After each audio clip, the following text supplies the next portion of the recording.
இது ஒரு காலம் இருந்துச்சு, இந்த காலத்தில் அது இருக்கா? இப்போ அது கொஞ்சம் கொஞ்சம் மாறி வருது. இப்போ தான் எல்லாம் மீடியாஸ் பெருக்கிட்டோன்னு எல்லா விஷயமும் வெளில வந்துடுது இல்லையா? அதனால் வெள்ளையடிக்கப்பட்ட கல்லறை சுவரே மனுஷர்கள், ஐயோ கர்த்தர் உங்களை நடத்துகிறார், நீங்கள் போட்டுக்கோங்க, கர்த்தர் என்னை நடத்துகிற நான் போட்டுக்கல, அது ஒரு யூனிஃபார்மாக இருக்கணும், அதுக்கு என்னென்னலாம் அரசியல் பண்ணுவாங்க.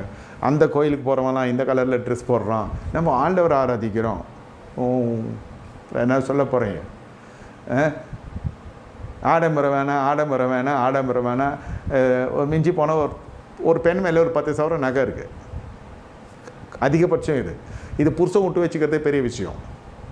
இவன் எப்போ ஒன்றா பெந்தகோஸ் ஆப்போம், எப்போ ஒன்றா சிஎஸ்ஐ ஆக்குவான். புருஷங்கிட்ட அது காத்துக்கிறது அதமாக மாட்டுங்கிறதே பெரிய விஷயம். அது ஆடம்பரம்னு சொல்லி சொல்லி சொல்லி கடைசியில் அதை அப்படியே பக்காவாக அது நகைன்றதே இல்லாத பண்ணிட்டான். தேவநாமத்தை வச்சு பயமுத்துறான். என்ன பண்ணுவான்? உனக்கு பொண்ணு ஆபரணம் வேணாம், உனக்கு புண்ணக்க தான் வேணும், இப்படி போட்டுக்குது. வசனத்தில் ஒரு பகுதி வச்சு ஆல்ரெடி அங்கே சேவிங்ஸ் இல்லாத ஃபேமிலி பாவம் அது ஏதோ போட்டுனுக்குது. அதை பிடிச்சிட்டு ஒரே கான்செப்ட் என்னன்னா அது ஆடம்பரம். இப்போ நீ போறிய சொகுசு காரில், அது ஆடம்பரம் இல்லையா? இது கர்த்தர் கொடுத்தார், ஊழியக்காரன் சுகத்தை விரும்புகிற கர்த்தர் கொடுத்தார், ஊழியக்காரனுடைய சொந்தத்து மீது கண் வைக்கிற சாத்தானே உன்னை சபிக்கிறனும். அவன் காணிக்க வாங்கின அவனை திட்டுறிய ஐயா, இது மாயம் இல்லையா?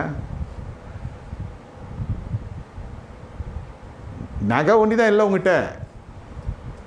சொகுசு கார் தேவையா? நான் கேட்கல, உனக்கு தேவை தான், எனக்கு தெரிஞ்சு உனக்கு தேவை தான். உனக்கு ஆடம்பரமான எல்லைகள் விஸ்தாரம் அடையுது, வெள்ளி தோட்டத்தில் பார்க்கறதுக்கு ஆடம்பரமான ஊழியம் ஆயிடுச்சு.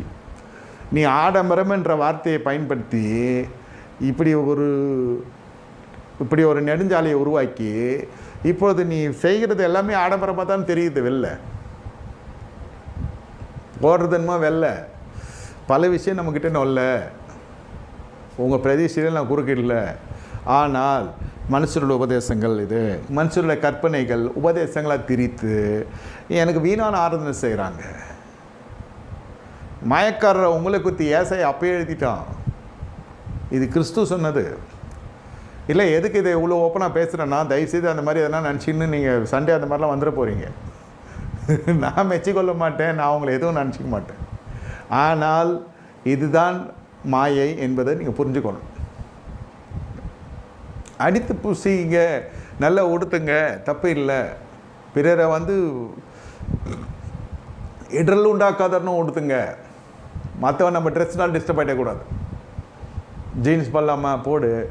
கீழ்ச்சி விட்டுன்னு ஜீன்ஸ் போட சொன்னார் நினச்சின்னு போட்டால் நான் என்ன பண்ணுறது? ஏன்னா